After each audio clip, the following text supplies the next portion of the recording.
Então, gente, vamos aqui dar continuidade à nossa disciplina Antropologia Teológica. Tudo bem com vocês? Vamos para o nosso primeiro videozinho da nossa terceira aula. Hoje a gente vai falar sobre um ponto de partida dessa discussão, ou seja, vamos falar aqui algumas inquietações que chamam a teologia para uma conversa legítima, necessária para a igreja ter nos tempos atuais. E para a gente, então, ver qual é a pauta dessa conversa, dessa discussão, a gente precisa enxergar quais têm sido as nossas dificuldades, as nossas fraquezas, né? Quem sabe aqueles pontos em que nós, enquanto igreja, não temos percebido que precisamos ainda avançar, refazer, reformular, ter um olhar mais atento, né? Então, a gente vai hoje lançar aqui algumas inquietações. E conforme eu for falando aqui, eu quero que você também vá observando aí na sua realidade.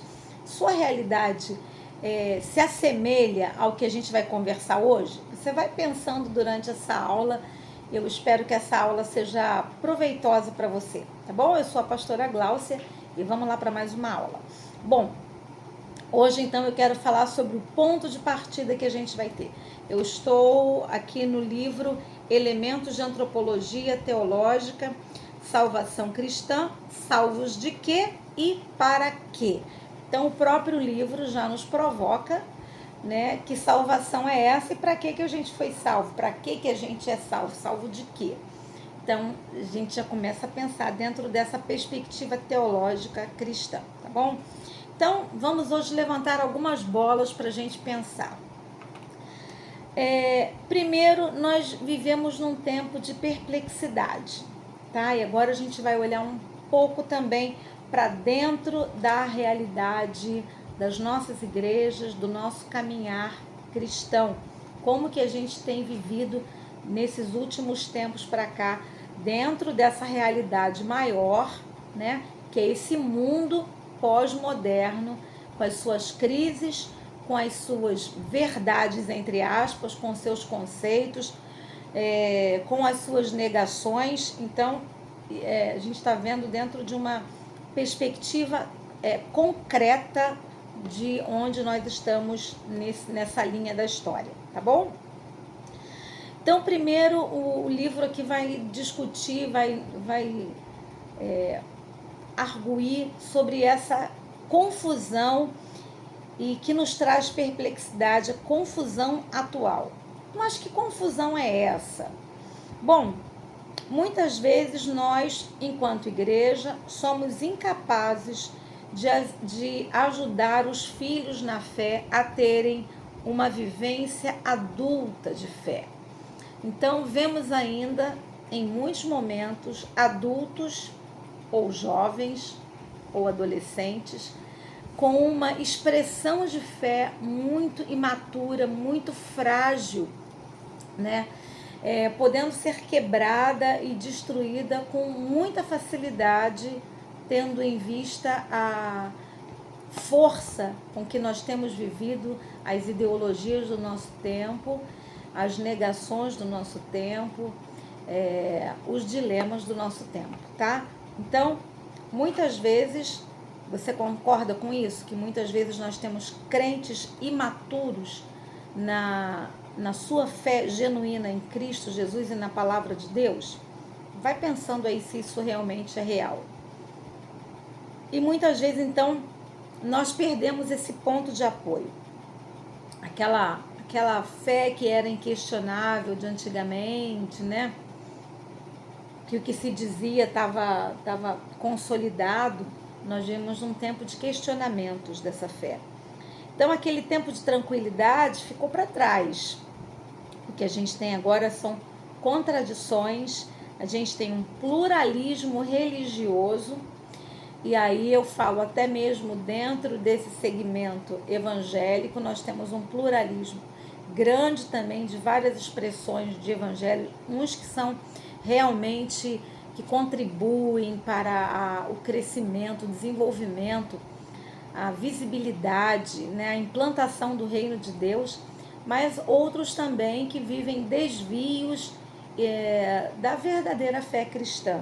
Além, né, desse grupo no qual eu me refiro, também uma esfera maior do pluralismo religioso, com outras expressões de fé, de crendices e de expressão, onde as pessoas têm buscado um encontro espiritual, um encontro sobrenatural, às vezes até um encontro consigo mesmo, tá? Então, dentro desse contexto, onde encontrar um chão firme para a nossa fé? Onde encontrar os fundamentos da nossa fé? Eu quero abrir aqui um parêntese e dizer que nós vivemos uma cultura que pouco lê, né? Bom, quando a gente pode ao menos substituir ou tentar minimizar esse impacto da falta de leitura, pelo menos hoje é muito comum a gente assistir vídeos, né? Vivemos num tempo onde a internet, o YouTube, pregadores, podcasts, assim, é uma realidade muito comum. Eu sugiro, recomendo, ao menos que a gente possa sugerir alguns líderes que a gente tem confiança naquilo que fala, né? Para não ficar ouvindo um monte de coisas, assim, até de heresias e confundindo a mente e o coração das pessoas. Embora a gente não possa monitorar aquilo que os membros da igreja, que a nossa comunidade de fé esteja assistindo, se alimentando, a gente pode sim sugerir livros, a gente pode sugerir músicas, a gente pode sugerir filmes. Isso é muito legal de se fazer. Pode se fazer no espaço da igreja e também sugerir para que eles façam dentro de suas casas ou reunidos em células, né, que possam ter um material diversificado. Então, não se engane de que as pessoas estarão absorvendo somente o conteúdo que é dado na nossa escola dominical ou nos cultos públicos que nós realizamos. Certamente, durante a semana, os nossos fiéis terão contato com muito tipo de material. Então, eu sugiro, né, que a gente possa ter a sabedoria de conhecer algumas referências que sejam, que vão somar, que vão abençoar, que vão fortalecer, para que os nossos crentes possam se desenvolver também na fé. E também que nós estejamos, de alguma maneira, ocupando um pouco esse espaço midiático, né, da internet com a nossa membresia, né? Por exemplo, eu tenho um pastor que eu já acompanho há muito tempo, que eu gosto muito do trabalho dele, não sei se vocês conhecem, o pastor Lucinho Barreto, que trabalha com juventude, né? Ele até andou uma época na pandemia que ele fazia lives diárias. E ele é uma pessoa assim muito transparente, né? Muito direta naquilo que ele fala. Ele trabalha com juventude há 30 anos ou mais. Embora ele ainda seja um pastor jovem, ele começou a sua vida inteira, seu ministério inteiro, trabalhando com juventude. Então, ele fala de uma maneira muito direta, às vezes muito engraçada, para esse público. Então, em algumas ocasiões, eu recomendo até aos adolescentes: poxa, assista a live do pastor Lucinho, né, no período de pandemia, né? Assista essas lives, ele dá espaço para as pessoas fazerem perguntas e respostas. Então, pergunta de adolescente, pergunta de jovem, sobre namoro, sobre casamento, sobre, enfim, uma série de questões que estão angustiando o coração deles e que, às vezes, talvez a gente não tenha um espaço, né? Não proporcione esse espaço. Porque, às vezes, a gente não vai usar o espaço de um culto público, por exemplo, para falar sobre namoro, para tirar dúvidas sobre namoro, sexo antes do casamento, sobre a questão de vícios, enfim, da pornografia, e uma série de assuntos que às vezes num culto público, porque é um assunto muito específico, a gente não trabalha. Então essa demanda acaba deixando de ser atendida, respondida. Então é interessante que a gente pense nas necessidades da nossa igreja, do entorno da nossa igreja, que nós queremos alcançá-los também, e a gente proporcione um espaço e um conteúdo que vá ao encontro das questões que estão angustiando os seus corações e que eles precisam de respostas bíblicas. O que que a Bíblia ensina? O que que Jesus fala sobre isso? O que que a palavra do Senhor fala sobre isso? Então isso é bem interessante da gente fazer. Onde eles vão encontrar um chão firme? Minha mãe dizia que se os pais não ensinarem, alguém vai ensinar alguma coisa. Se os pais não ensinarem aquilo que os filhos precisam aprender, eles vão aprender em algum lugar e vão aprender algum conteúdo e vão aprender de alguma maneira.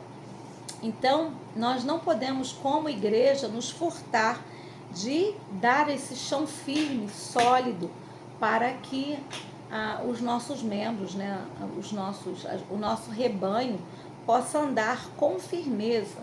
Então, assuntos que realmente sejam necessários para que eles compreendam. Às vezes, as pessoas procuram, no momento do culto, no momento da celebração, a saída para as suas incertezas. Estão ali, né, precisando de respostas, mas é como eu falei, o espaço do culto não dá para responder tudo que as pessoas precisam saber e muitas vezes evitar que elas caminhem no pecado, muitas vezes evitar que elas se desviem, muitas vezes evitar que eles estejam na igreja, mas já estejam até desviados, né? Então, por isso, é muito importante a gente ter esse cuidado. Algumas pessoas vão achar que a teologia é desnecessária, que a formação pastoral não é muito importante. É muito importante. E eu digo, não é muito importante o seminário, o tempo de seminário, a gente até vai comentar um pouquinho sobre isso mais adiante, mas é importante o seu tempo de leitura, de pesquisa, de atualização, né? Também de busca da sua espiritualidade com Deus, seu momento de jejum, de oração, de leitura da Bíblia, é importantíssimo para quem pretende exercer o ministério pastoral, né? Então, a gente só vai estar apto, na verdade não completamente apto, né? Mas um pouco mais preparado quando a gente compreender que dentro daquele povo bonito ali que está adorando a Deus, existe um monte de perguntas, existem um monte de dores, de situações, de casamentos mal resolvidos, né? De casais que já não dormem mais na mesma cama, de famílias que já não se falam muito bem, de gente que está sendo pressionado no trabalho e não sabe o que fazer, de pessoas que são tentadas a cair no adultério, estão ali tentando de toda forma se manter, como melhorar. Não é só dizer que é pecado, né? Mas detectar onde é que está a fraqueza do seu casamento, o que está acontecendo, né? Uma vez uma irmã veio conversar comigo num aconselhamento, né, que o marido dela estava consumindo pornografia nas redes sociais. E ela estava muito chateada, muito aborrecida. E nós começamos a conversar, eu comecei a conversar com ela, eu falei, como está a sua vida íntima com seu marido, sua vida sentimental com seu marido, como é que vocês estão? E aí eles não tinham mais um relacionamento íntimo, não dormiam nem mais, acho que não dormiam nem mais no mesmo quarto, não me recordo esse detalhe, mas não tinham, viviam mais como se fossem dois irmãos dentro de casa, né? Dois amigos, dois colegas. Então, quer dizer, o X da questão não era simplesmente o consumo da pornografia, mas como é que está a saúde do casamento? Se está tudo ok, por que essa pessoa, seja o homem, é mais comum o homem buscar, né, esse material de pornográfico? Por que ainda precisa disso? É um vício antigo? Né? O que está acontecendo? Por que essa tentação tem sido tão forte e tem vencido a vida desse casal, né? Então, como é que um pode ajudar o outro? Ficando aborrecido, triste, de mal? Não, como é? Tem um caminho para ser seguido? Né? Pastoralmente pode ser feito alguma coisa? Então, são dilemas que a gente precisa começar a perceber que são reais e existem dentro das nossas comunidades. Já já a gente volta com a segunda parte. Fica com Deus. Tchau, tchau.